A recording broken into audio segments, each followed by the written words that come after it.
What's up, everybody? Welcome back. Jessie Performance, and we got the burn bird in the house. I'm still working on it late nights. I'm still humping on it like crazy. I got about 2.5 weeks to go or so. I don't know. Hell, time isn't my thing. But I got a lot to do, so let's go.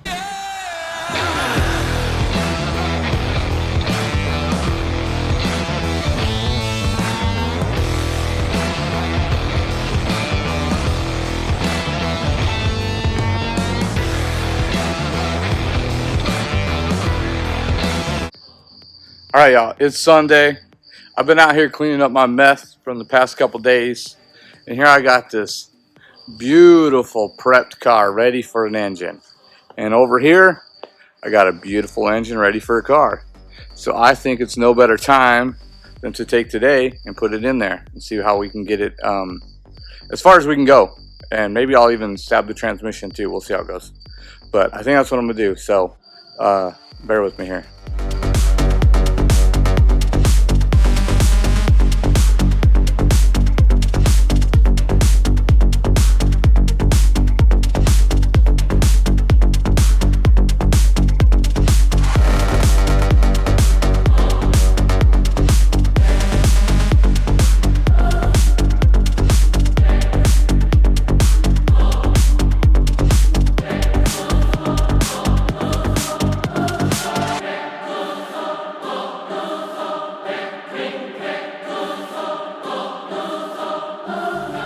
All right, as you can see, the engine went in real easy, right? We already tested it one time. It's all good. So one-man deal.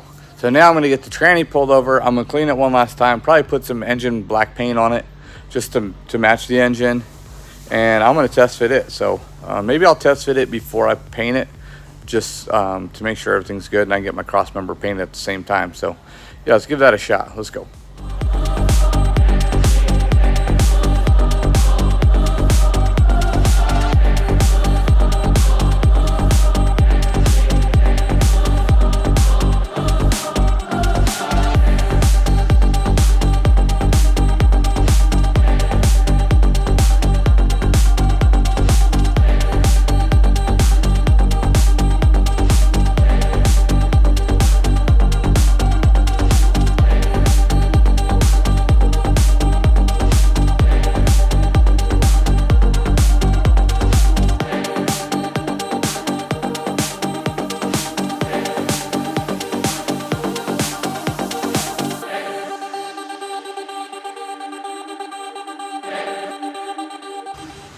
All right, so I got the engine in, I got the transmission in, I started doing a little bit of plumbing work, but I figured I better tackle the suspension of this thing and get this thing on the ground and rolling so I could free up this lift. So my task is tonight, I'm going to be extending the lower control arms, 2.5 inches, I believe is my math on that. And then I made some new turnbuckle pieces for the SPC upper control arms we're converting to on this TCI front end. I'll show you guys what those look like. It looks really cool. I cheated. I did do one side already just so I wasn't fumbling around with the camera. But yeah, let's check it out. All right, so here is our unmodified, basically as they come out of the box. This one got a little wet because it's raining like hell. But the TCI lower control arm for the 2nd gen F body. Good piece, strong piece, you know, nothing bad to say about it. I love them. But we're just literally going to take and we're going to cut this thing off and we're just going to add a straight piece in there. We can't add an angle piece because it would make it wider. And we can't lengthen it here like I'd want to because also it will make it wider without some sort of swivel in there. And I think a swivel would make it weaker than just welding a straight good piece on. So again, you know, this method may not be for everybody, but I think it's going to work great for this car. And if we have any issues, like I said, I'll gusset it or I'll put a piece of plate in here that's dimple dyed or something. I don't know. I might do that anyways if I still have time. Those lower arms are just spray painted with some roll bar chassis paint from VHT. So we could easily touch that up with a little bit of masking and a little bit of prep work. So I'm going to set up the camera and we're going to get to cutting this thing off and I'll show you guys how easy this is.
All right, so I've shown you how we lengthen the lower control arms, and I kind of gave you an idea of what we're doing on the uppers. Again, I had to go to Summit today and get another upper control arm because I only bought one to test it to make sure everything was going to work. I didn't want to waste the money twice. So it worked great. So I'm going to show you guys exactly what we did. And it's really simple and it's really effective, and hopefully it works as good as it does on paper.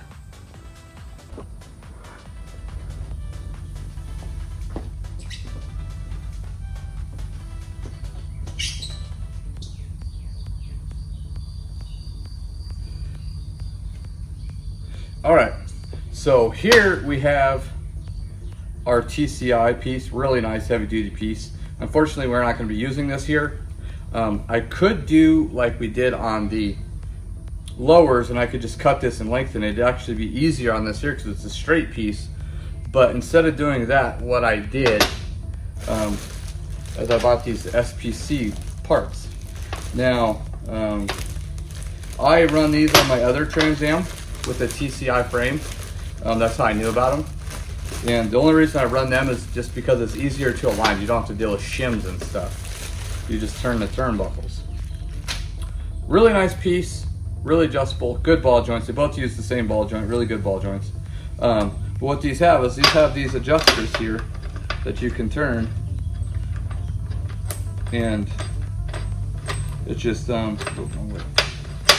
literally just gets it longer or shorter, just like you would think. So what I did is I needed 2.5 inches longer of a control arm.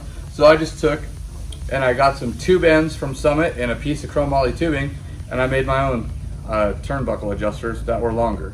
They're really strong. We use all these pieces for floor links and stuff, so it's a pretty good piece. So basically all I'm gonna do is I'm gonna take these off and I'll put the other ones on.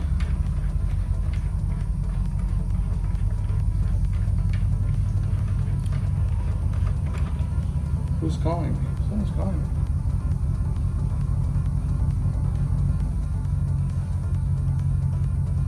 Nope, no one's calling me. Huh.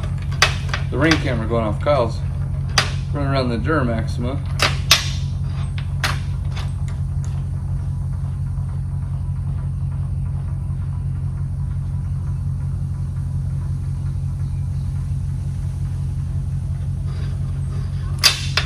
And the benefit, another benefit to these is I put these hex pieces on here. That's where these ones don't have anything but this knurling, so you tear it all up trying to adjust it on the car with the car's weight on it, where this here you can just turn it with a crescent wrench and it works great. So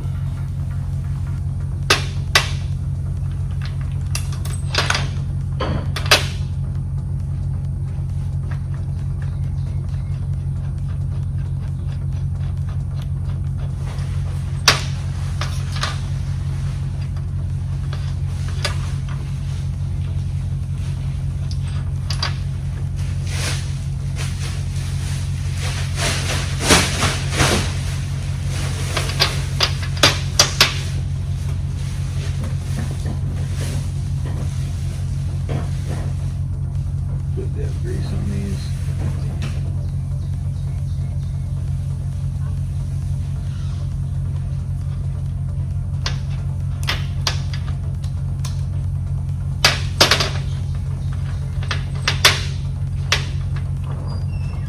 This will make for an easy camber adjustment, easy caster adjustment. Plus they look cool, right? They're adjustable, so.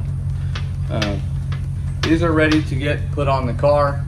And then next I'll show you how I address the rack and pinion being 2.5 inches too short, since we are widening everything 2.5 inches on each side. So it's 5 inches total front and 6 inches in the rear that we're gonna be widening it. So let's check it out.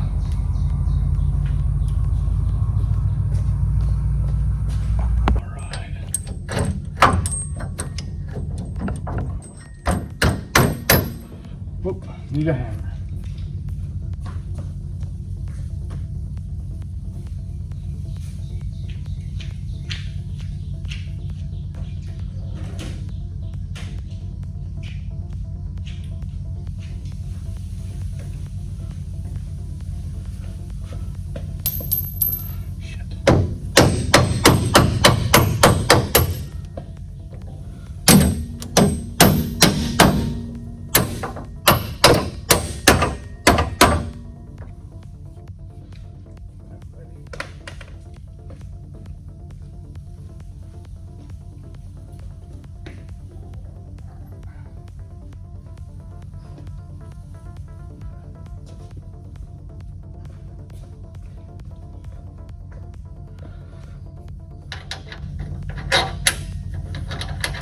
So that's the install on these. Pretty easy. A lot of adjustment, like I said.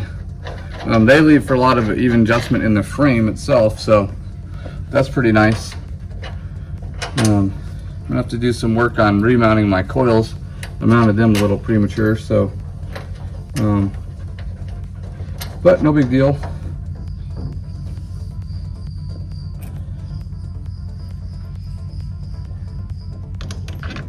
All right, I might see if I can get me a piece of wire. Hold that up for a second.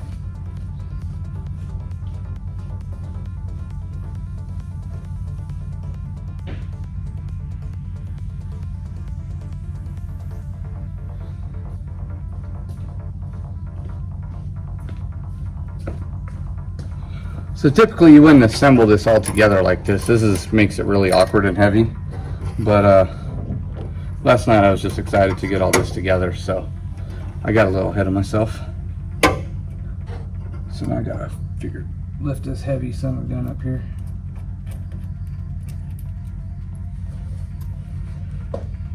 We're gonna hit the camera. I'm pulling out brake and strut. Of course, we have the world's largest brakes on this thing, it seems like.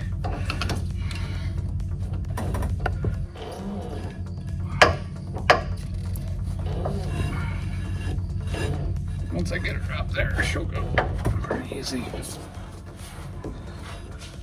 There we go.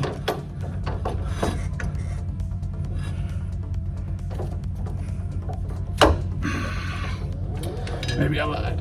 Maybe it's not gonna be that easy.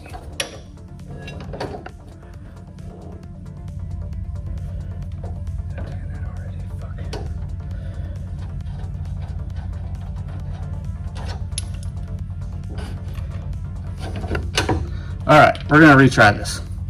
So I'm gonna start with putting the strut on because it's the lighter part and it takes weight off the bottom part. And then I will stab the lower part, which should be a lot easier now. Oh, fuck. I'm sure I screwed that one up.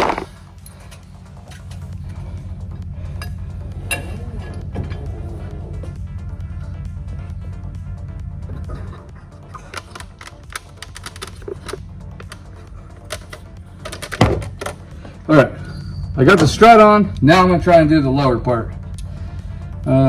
It's heavy. It's gonna be awkward and not fun, but I'll get it. Hopefully.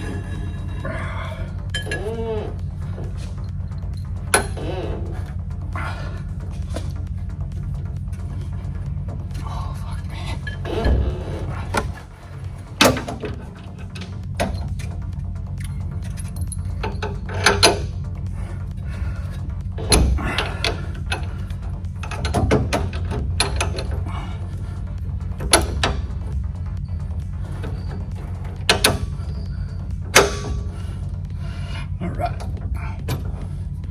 Okay, that wasn't so bad.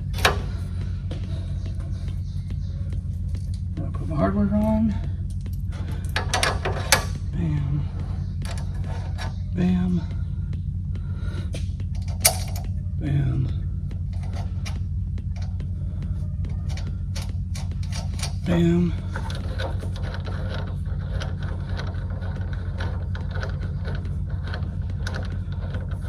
All right. Fortunately, these things go together pretty easy, especially if you've done one or two of them before. Kind of know how all this stuff goes on. That does not want to go in there.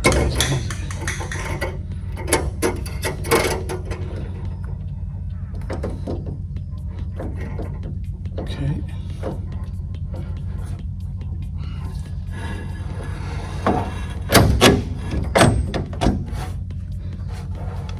Cool. And that's why you leave everything loose until you get her assembled. So,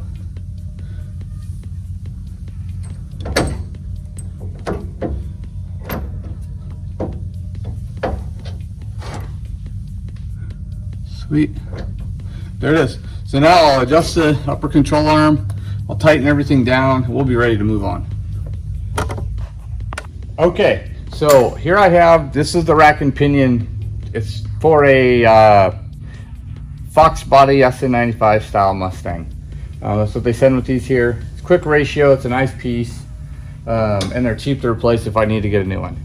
But what I have to do here is I took the inner tie rod and outer tie rod off, and a company from Summit, I think it's Heights, makes these are rack and pinion spacers. Because obviously when you do a Mustang style rack and pinion, it's kind of a universal deal that you do. So they make it to where if your car is wider, you can you know, make this as wide as you need to, and if you need to add more, you can. Obviously you don't want to get your tie rod much further out than your pivot point on your control arm, or else you'll have a lot of bump steer. So we are having to move it, we are going to move it about 2 inches out, and then 2 of my 2.5 inches will come from this, and then the other 1/2 inch I have a little bit longer, like a cheater tie rod. So I'll get this on this side and I'll show you how it goes. And then yeah, it's pretty simple. There's a clamp that holds the boot on, it's reusable. Take that clamp off and you literally just slide it up and take the nut off. So this stuff's all really easy. It's just a matter of doing it and coming up with all the right parts. The right parts is what's hard, because you got to use your imagination. Like, you know, this is for a Mustang 2, which is not for a, you know, Foxwise style rack, but the threads are still the same on the power unit. So, you know, again, you just got to dig deep and use your resources. Just hot rodding, just the way it works.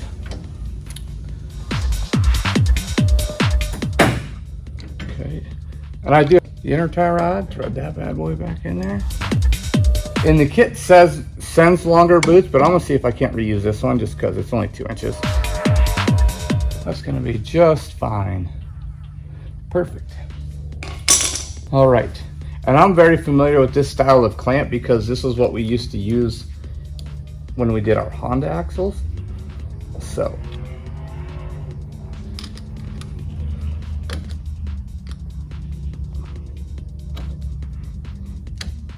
I'm really good at manipulating these and reusing them. So and there it is. One done, one to go. Sweet, there it is. One side down. Get the other side going, and then we'll move on to the next step here.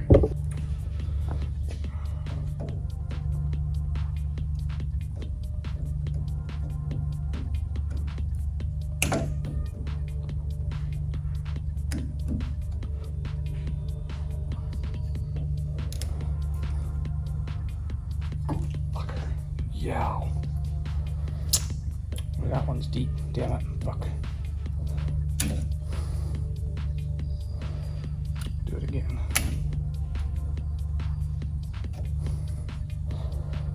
That motherfucker sliced me right open immediately. Fucking thing. That was a good one. I'm bleeding. I think my hands are clean.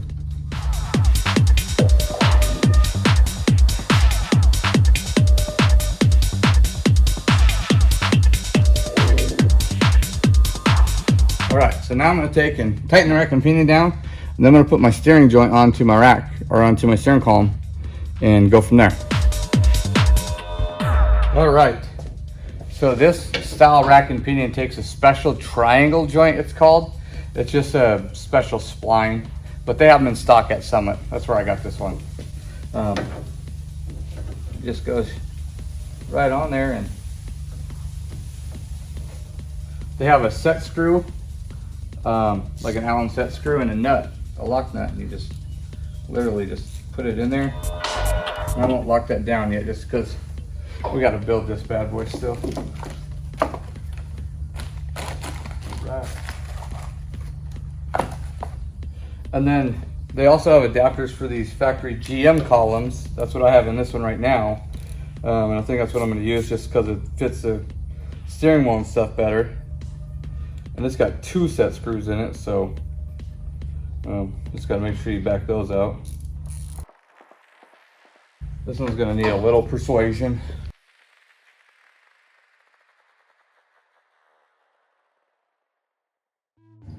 So this here is just a simple measurement. You want to be in the joint at least 1/2 inch. That puts me at 1 foot and 1/4 inch. So I just got to go to I got a bunch of bars over here because we do this system a lot, and get me that measurement.